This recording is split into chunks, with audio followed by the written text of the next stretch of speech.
Not only do we give you information, we give you great prizes.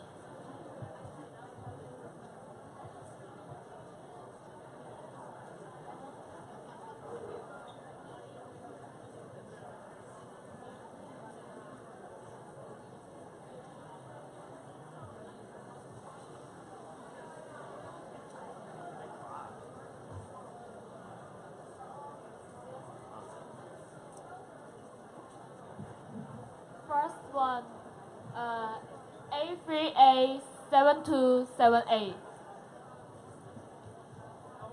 第一個8387278。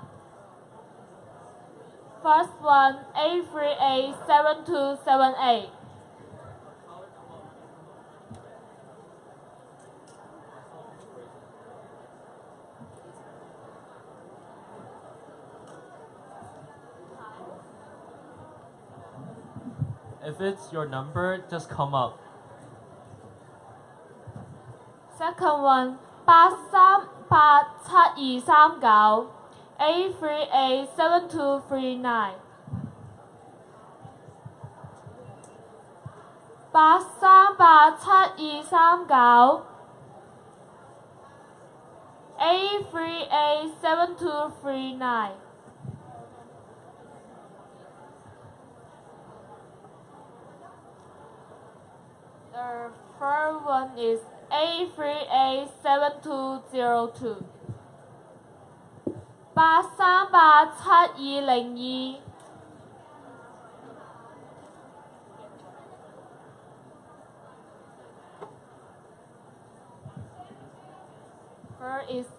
A3A7237。8387237。A3A7237。The last one is A3A7267。8387267。Hi there, can you hear me? Yes, great. Thank you for your patience. We really appreciate you taking a little time. So today, my colleague Jimmy Chung from DBI and I will be talking about the Accessory Dwelling Unit Program and Dwelling Unit Legalization.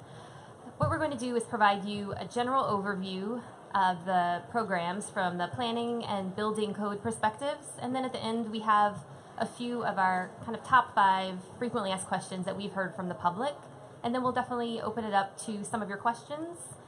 Both of us have accessible emails that you will be able to send additional follow-up inquiries to, so if you don't have your exact questions answered today or have some follow-up after this, there will be some additional information that you can find. We'll kick it off with the Accessory Dwelling Unit Program. If you see on here, there is an email address, cpc.edu@sfgov.org. This is a general inbox to the planning department, and the any inquiries you may have about accessory dwelling units or the legalization program or unauthorized dwelling units or anything in that general vein, you can send to that inbox and you will get a response. So on our website, we also host a web page completely dedicated to accessory dwelling units or ADUs. On this page, we host a lot of information we hope that is useful to you in thinking through the program, if it's beneficial to you, things of that nature. Some of the key features on that page are 2 of our handouts for the 2 programs that create what we call the ADU program. We have what we call 2 programs. They're loosely framed around what we call the planning code exceptions. I'll go into more detail around that. And we also have a handbook about ADUs. It is currently available for download. There is a note on the website that it is currently being updated. We're updating it for planning, building code updates, as well as adding some new prototypes. So this is really useful. It kind of talks you through in kind of layperson's terminology about thinking through the ADU program. On the website, we also have a really interesting video and some kind of back of the envelope financial figures and thinking through if you're adding an ADU to your home or property. Just a little background on the program. Some of you may be more familiar than others. In 2014, in a very discrete geographic portion of the city, there was legislation introduced to start introducing ADUs into properties. That expanded generally citywide September 2016 to anywhere that residential uses were permitted. So really, the ADU program that we're thinking about and talking about today was first introduced in September of 2016. Last year, there were 2 rounds of amendments. Most importantly, in June of 2017, the city adopted a local version of the state law that is if we really think about the single-family homes, adding 1 ADU, and then there were additional amendments later that summer. Currently, the city is considering an additional amendments to the ADU program that Supervisor Tang introduced in March of 2018. So these are currently under consideration. They will be again at the Planning Commission June 21st. At the end, we can talk about what some of that looks like, but if you are familiar with how laws are made in this city, they're introduced by legislators. They go to the respective commissions at different agencies. They go to Land Use Committee of the Board of Supervisors, and they go to the Board of Supervisors. So it still has a little bit of a process left. If you are interested in what those ultimately end up as, then feel free to email that inbox address that I had at the beginning, and we can definitely follow up with you. So let's give you a quick overview. Sorry, I have this actually up. So unfortunately, there are a few slides that are not in your handout, and I do apologize. And if you're interested in them, email me, and I'll send you all of this. So difference between the waiver and no waiver programs. So when we say waiver, what we mean is an exception from the planning code. And I will, in 2 sentences, attempt to let you know how the planning code works.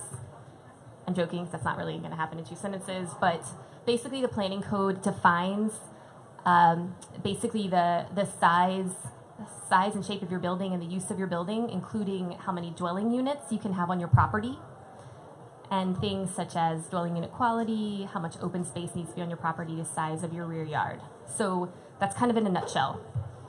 What these waivers or planning code exceptions that are baked into the ADU program allow are exceptions from 5 areas of the planning code. So they are administrative exceptions where previously, if you're familiar with this term, owners would have to apply for a variance from the planning code. So these waivers basically make the program happen. And we have 2 programs. One is the waiver program, one is the no waiver program. So I'll go into more detail, but I wanted to give you that quick overview. So for multi-unit buildings, which is the kind of genesis of this program, that these will generally require administrative waivers.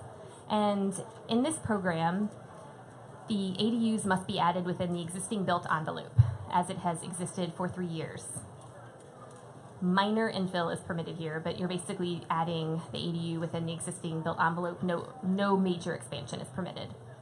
The ADU can be added from basically non-habitable space, limited to very minor conversion of ground floor habitable space, and even further limited that in neighborhood commercial districts and Chinatown commercial visitor district, no conversions of commercial space is permitted. The number of ADUs allowed I'll have on the next slide, but that will vary depending on how many existing units are per lot. Number 4, if your building is basically existing rent control, that's a good way to think about it, and you're granted any waivers, then the new ADUs will be subject to rent control. Number 5, as mentioned, there are some exceptions from the planning code, and I'll have a different slide where we can talk more about that. Number 6, this is key as well, there are restrictions against any evictions on the property. So if there is an OMI eviction, there is a 5-year wait period from when the building permit is filed for the ADU. Other no-fault evictions, there's a 10-year wait period.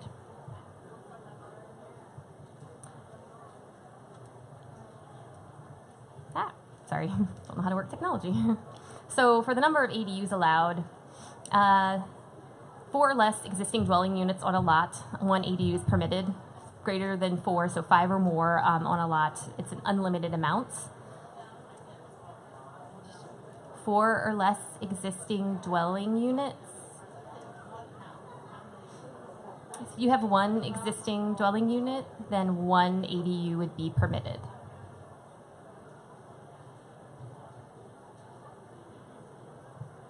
So, also part of this program, if there is mandatory or voluntary seismic utilizing Administrative Bulletin 094, regardless of number of existing units, an unlimited number of ADUs is permitted.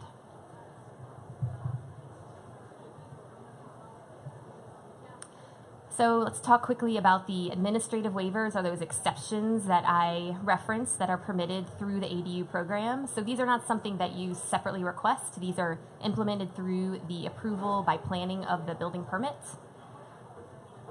These 5 areas: open space, rear yard, reduced exposure, parking, and density. I'll talk quickly about exposure because this is a reduced exposure requirement. Exposure is really thinking about the glazing or windows that are in the ADU that face onto an open area. So you're really thinking about the quality of light that is getting into your units. So currently in the planning code, the measurement of exposure, that the amount of glazing on your unit must face onto a yard or a street or a very large open area. This reduced area allows your glazing to face onto a reduced area 15 feet by 15 feet. So it's substantially reduced from the code requirements. I do have a reference here to information sheet. This is DBI's information sheet, G-23. So this has an outline of all the other agencies' requirements. And it is key to note that all other planning code requirements have to be met. So these are the only 5 areas that can be waived.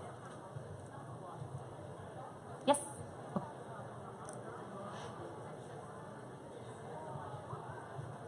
Sure, yeah, I can add that pretty quickly. So when thinking about your rear yard, depending on your zoning district, there will be a different requirement of open space that is required per dwelling unit. So that's going to vary pretty drastically from about 36 square feet to 400 square feet.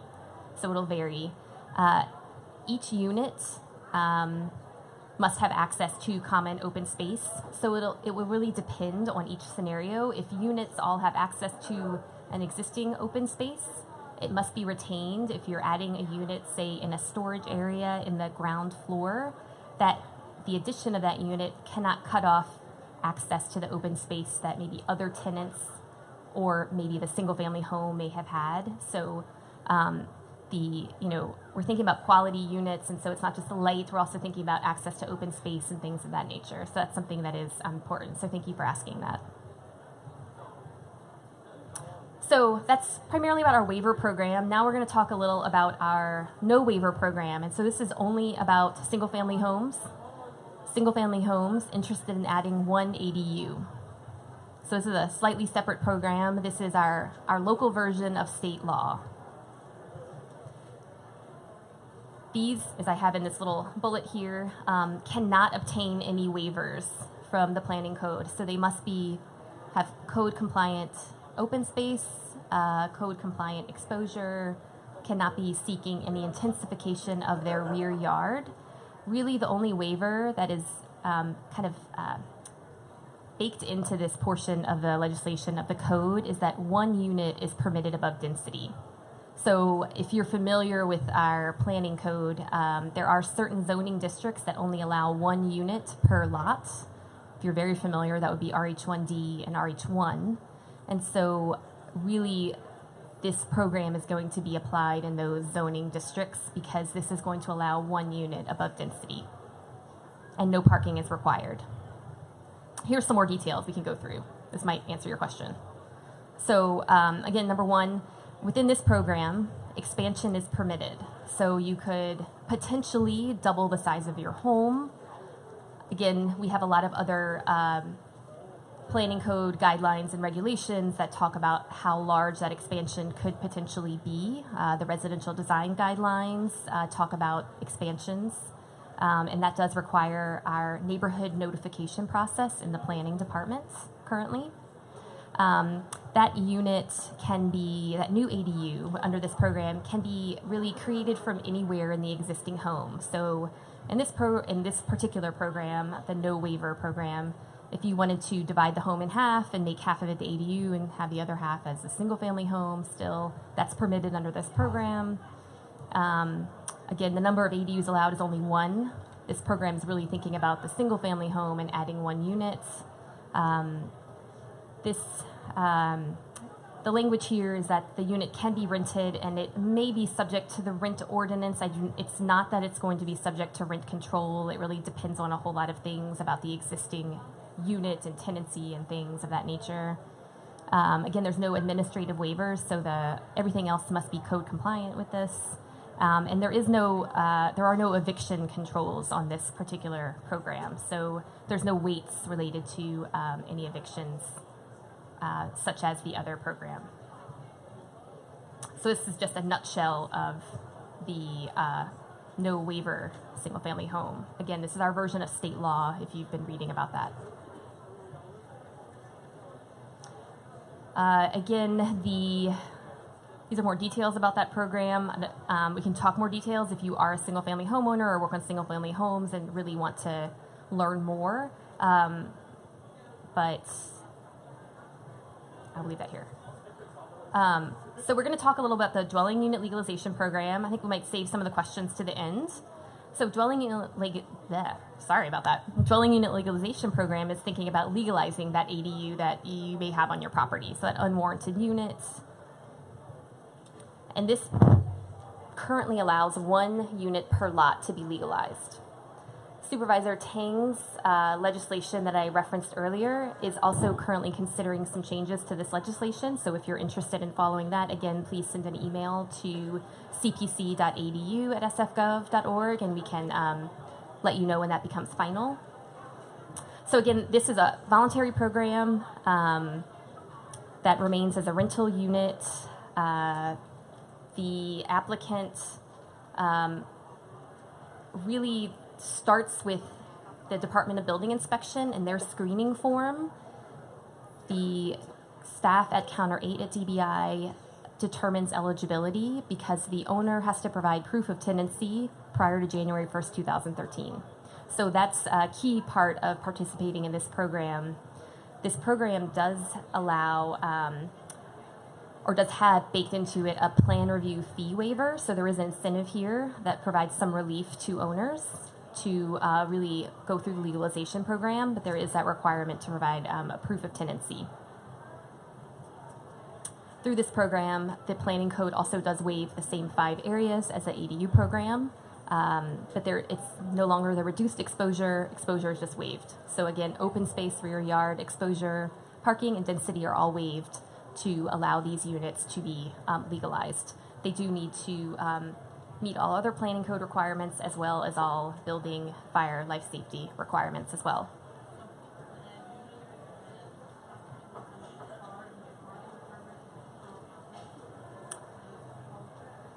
If we could maybe save your questions to the end just so I could finish and let my colleague get started, we may actually answer one of your questions in our FAQs. Thanks. So quickly about our permitting processes, I mentioned that the legalization program starts with the screening form. Our ADU permitting process also starts with the screening form. So both of these start with our really knowledgeable staff at Counter 8, located at the first floor of DBI at 1660 Mission. And the screening forms are available online as well. The staff is very knowledgeable, and so everyone really starts with the screening form and then goes ahead to file. Planning is the first review agency, and then building is the following agency. That's the end of planning. I'm going to hand this off to my colleague Jimmy, and then we will do some FAQs at the end. Hi, I'm Jimmy Chung with the Department of Building Inspection in San Francisco, and I'm just going to go over some general requirements for legalizing dwelling units or adding a unit in a building. And the first thing I'd like to talk about is the minimum ceiling heights. 7'6" is required for bedrooms, living rooms, dining rooms, and corridors. You can have 7 foot if in your kitchen or in your bedroom. So if you have if you're trying to add an ADU on the ground floor in your garage, you may, and part of your garage has 7'6", part of it has 7 foot. You may need to strategically place the kitchen and bathrooms where you have 7 foot, and place the bedrooms where you have 7'6", so you can minimize on the amount of excavation or structural work you need to do. Second of all, natural light and ventilation is required for most rooms. Mechanical ventilation is allowed in kitchens, home offices, and dens. So again, be more strategic to if you have a big ADU where you don't have light and vent for a room, you can always call it a den or call it or place your kitchen there so you can have the mechanical ventilation and artificial light. So your design professionals should know this. Ooh, there it goes. Next key note is that not all rooms can be a bedroom. A bedroom requires an escape rescue window that leads to the rear yard or that leads to the public way or to a rear yard, a minimum of 25 feet for 1 and 2 unit dwellings. If you have a 3 unit building after the ADU, then that rear yard requirement is 50 feet. So we run into a lot of problems with this when people turn from a 2 unit building and to a 3 unit building where they're requiring a bigger rear yard requirement for a safe dispersal area. When you add your ADU, you do need to separate the new ADU from the existing house with 1 hour construction. Now, it's not very complicated. It's just typically 2x4 studs with 5/8 inch Type X jib board on each side. But the floor ceiling assembly may need to be addressed because not everybody has hardwood floors. So it's just a sheetrock and double wood floor, meaning the subfloor and the hardwood floor, to create that 1 hour floor assembly. Let's see. Other things to keep an eye on is that when you legalize or add an ADU in a building, you still need to comply with the number of stories permitted. And we've seen this in the past where you have this Noe Valley house with a very steep slope, and this area on the ground in the basement area has 14-foot ceilings, and someone thinks, oh, I could just put a floor here and I could add an ADU and it's high ceilings, but that might be the 4th floor or 5th floor of the building, which may not be allowed, will not be allowed unless some other things are unless you get a pre-application meeting and discuss how you plan on meeting the spirit of the code, but not the necessary the letter of the code. I guess that goes on to my last point there, is that a pre-application meeting with the building department and fire department is strongly suggested. And that's where you can bring up the deficiency in your building and how you plan on overcoming that deficiency with some added safety features, say like additional rating or additional exiting or additional sprinklers or this or that. Let's go on. So things to consider when adding a unit or legalizing a unit is if you are caught with a in-law unit, when you do file the permit, the notice of violation is suspended, so you won't have to pay additional fees or go to any hearings, and it stops it in its track. Second thing is, think about if you have a 2-unit building now and you add an ADU or legalize a UDU, that when you create a 3-unit building, you're going to be in the jurisdiction of both the housing department and the fire department, and they require additional routine inspections of your building, say like the fire escapes and the common area in your building. When you do create a unit or legalize your UDU, we'll give you a new address after your permit has been approved and you're under construction. We won't give you a new address before. So let's see. So if you have any questions regarding DBI's role in the ADU UDO process, you can go to our website at sfdbi.org/ADU. Information sheet G23 is on our website also, as well as the screening forms. And our staff at Counter 8 can answer most questions. If not, they'll consult with me and I'll answer those. So I think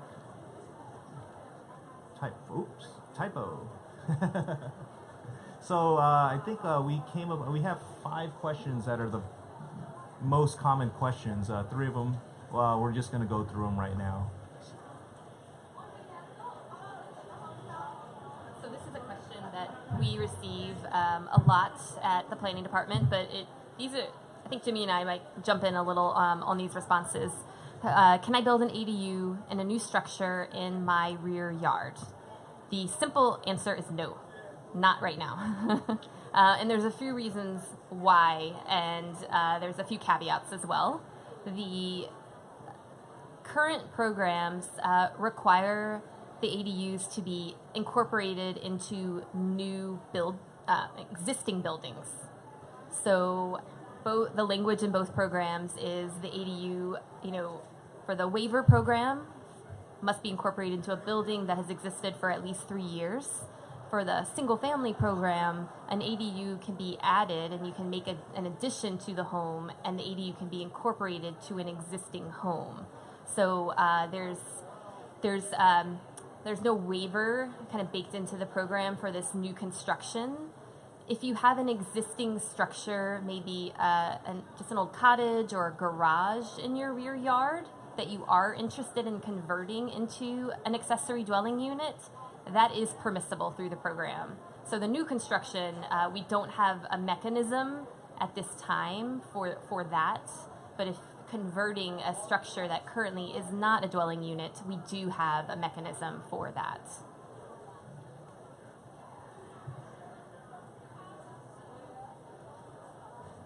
So here's another question we get a lot about: can I take out the garage parking spaces and add ADUs?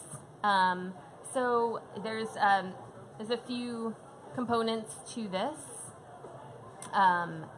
The program does not necessarily. The program itself has some parking waivers incorporated into the administrative exceptions. There is the requirement to incorporate bicycle parking into the project. For properties that are subject to the rent ordinance, we are, asking owners to be aware of and, make notice to tenants about housing services and garage parking spaces that may be a component of their tenant spaces. So that is something that is we want owners to be made aware of, and the housing service component of spaces in their property.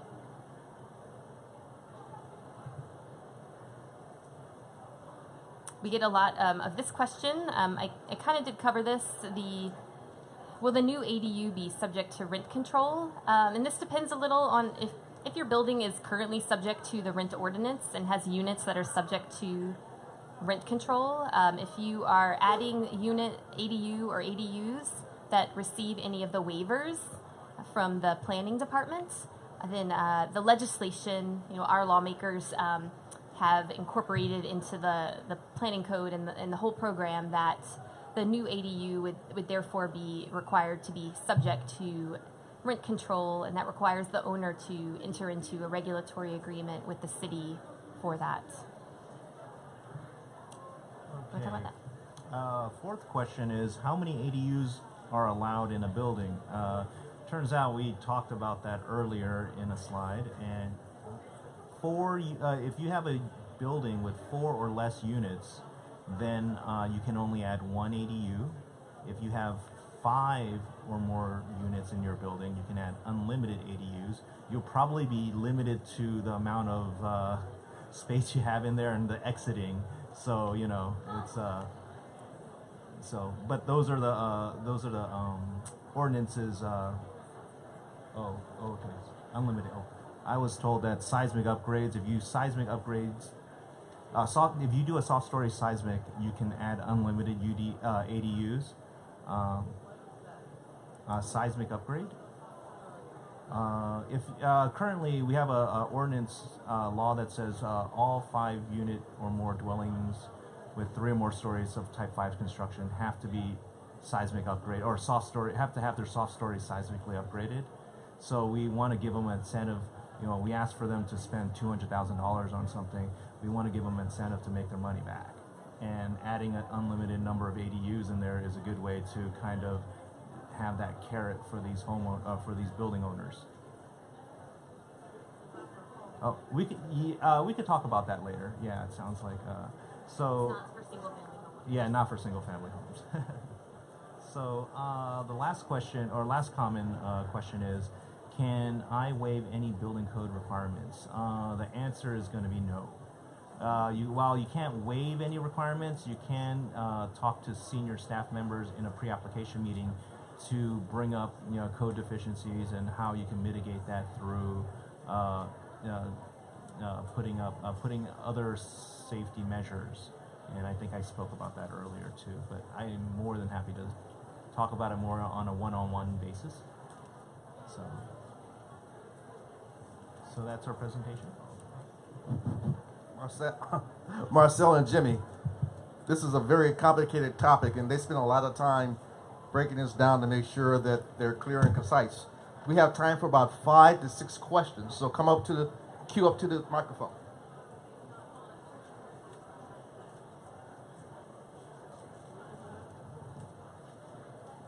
Thank you. I have a 6-unit rent-controlled apartment building which require earthquake retrofit.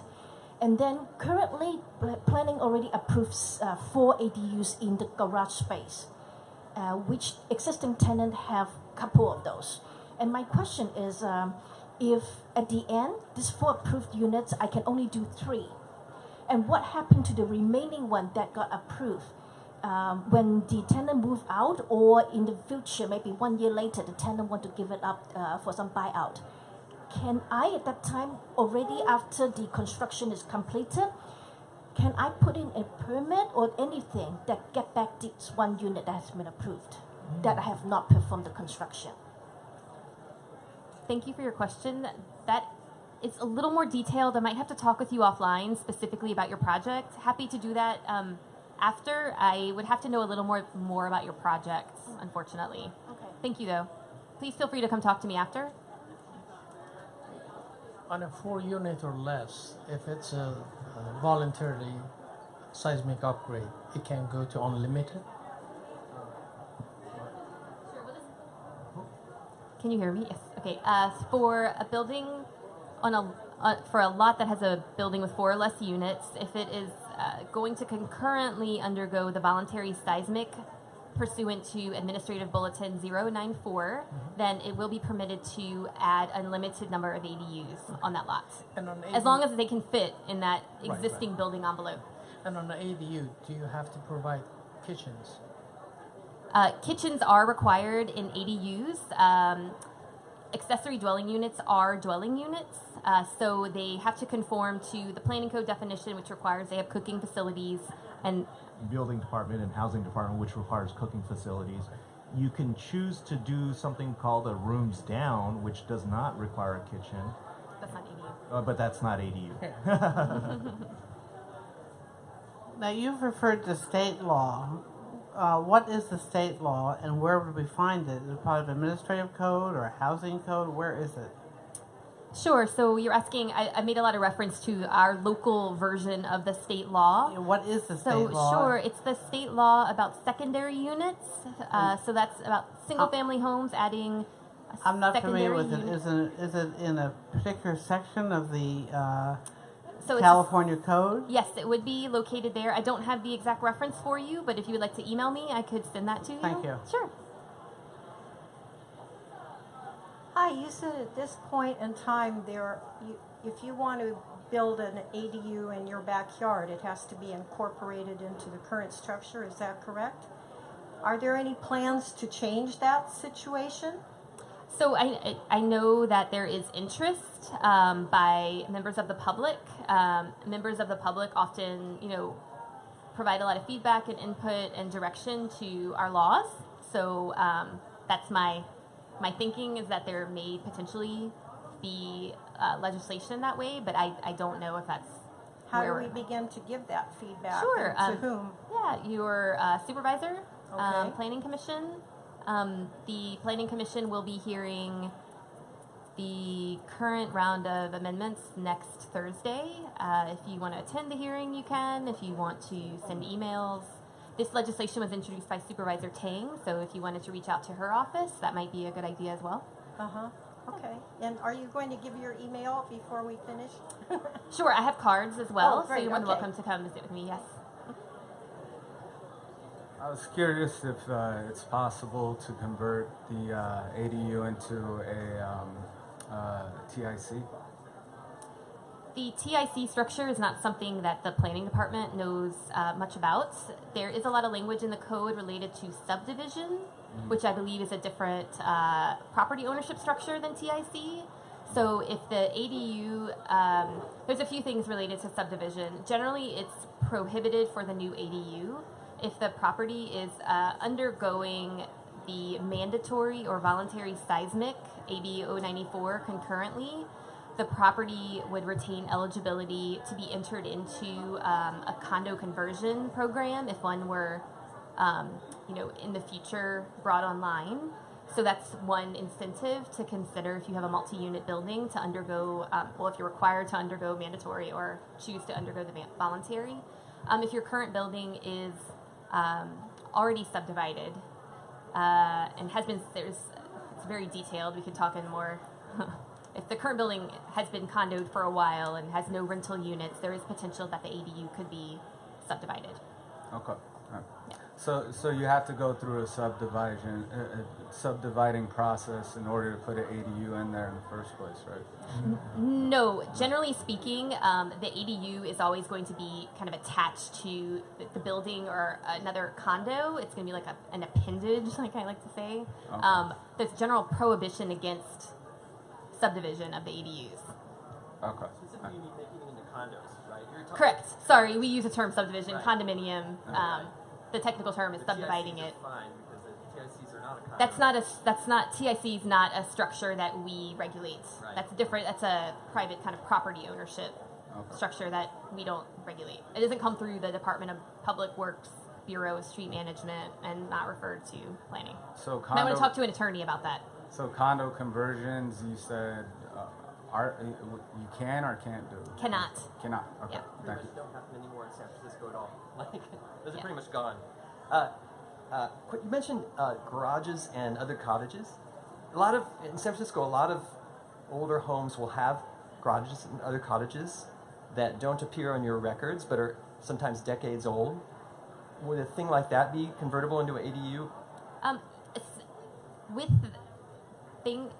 structures that are maybe not on the records as far as having a permit, we Right. do have a lot of other record items to search that could authenticate a long history. Okay. So just because there's not a permit history doesn't necessarily mean we do not consider it to be legal non-conforming if it's in your rear yard. Right. So we do have other methods. There's historic aerial maps Right, yeah. that you can access through our map library on the planning website from 1938, which is really cool. Right.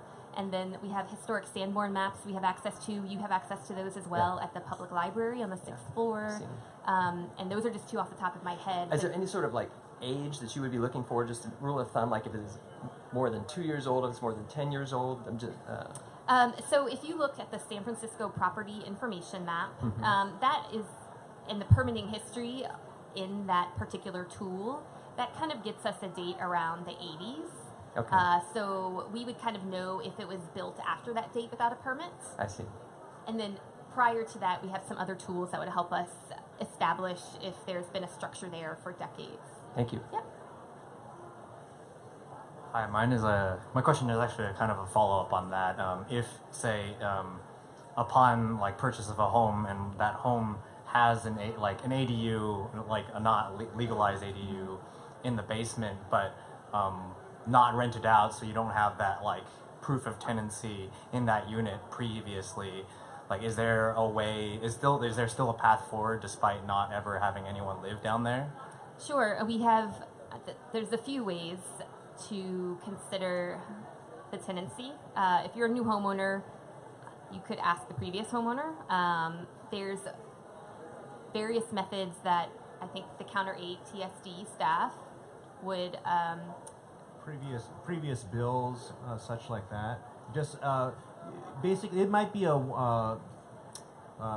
you have to talk to them in detail and see what information you can give them, and they'll decide which one is appropriate. Okay, even if there wasn't ever actually anyone living in those units before. Sure, and so if there's kind of, it's an obvious presence, Yeah. that maybe a unit, but you Right. don't have proof of tenancy, Right. that would only potentially prohibit you from utilizing the legalization program. I see. You may be able to participate in the accessory dwelling unit or ADU program. Oh, so even if it necessarily was already built, previously. If there's no legal standing, then Mhm. we just may consider it habitable space. I So see. there may be other avenues for a property owner to add the unit per se. Right, right. Also, just under regular planning code, there may be options for that unit to be brought online as well. Okay. And I actually have a second question. I know that you mentioned earlier in the presentation about talking about Katie Tang's, Supervisor Tang's adjustments to this, these requirements. I don't know if you had time to actually go over those or talk about those like really briefly. Sure, I'll talk just high level briefly. Some of the amendments to the legislation include the proposal for new construction of 3 dwelling units or less to be able to incorporate the accessory dwelling unit into the project. Right now, I've talked a lot about accessory dwelling units only being incorporated into existing buildings. So there is the proposal on the books under discussion for new construction, 3 dwelling units or less. So it could have 1 dwelling unit, 2 dwelling units, 3 dwelling units to incorporate the ADU. There's some amendment looking at some dimensional clarity related to some of the waivers and how we measure them, the reduced exposure and the bicycle parking. So looking at some increased flexibility for thinking about unit quality, but also allowing these existing buildings to still kind of meet some of our larger priority policies. What are some other things? Removing the cap on the legalization. Right now, for utilizing the legalization program, it only allows 1 unit per lot. We're looking at removing that cap, so that'll be unlimited. Those are some of the major things off the top of my head. Okay, thank you very much. I understand the restriction for new structures in the rear yard. Is there a similar restriction for a side yard?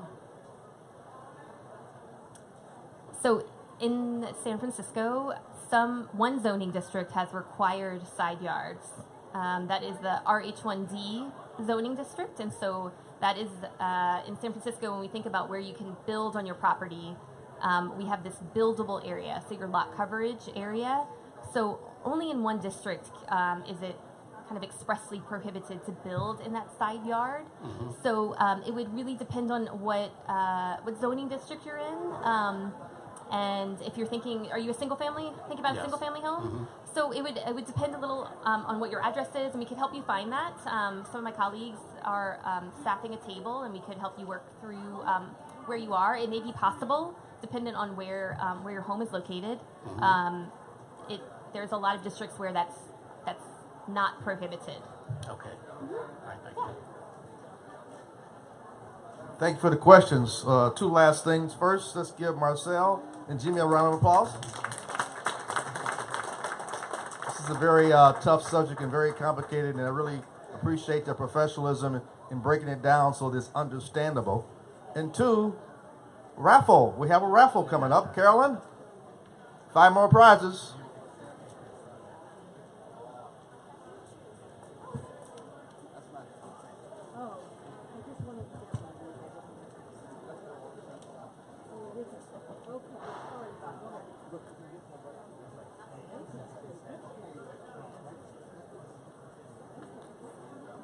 First one is A3A7249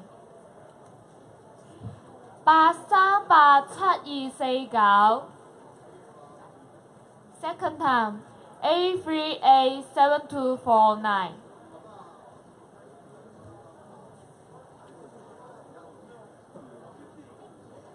Second one A3A7305.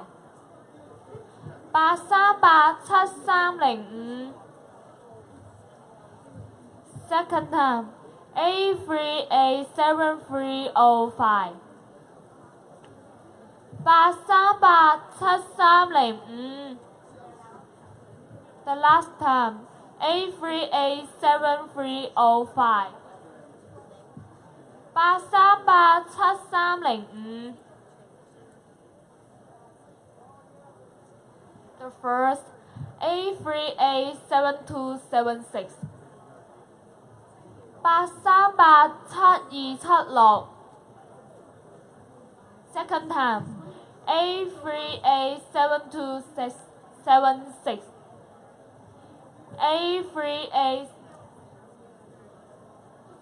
A3A7276.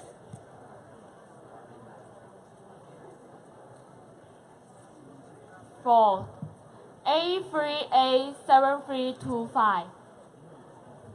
838725. Second time A3A7325. 838725. The last one A3A7290. 83877290. Second time A3A7290.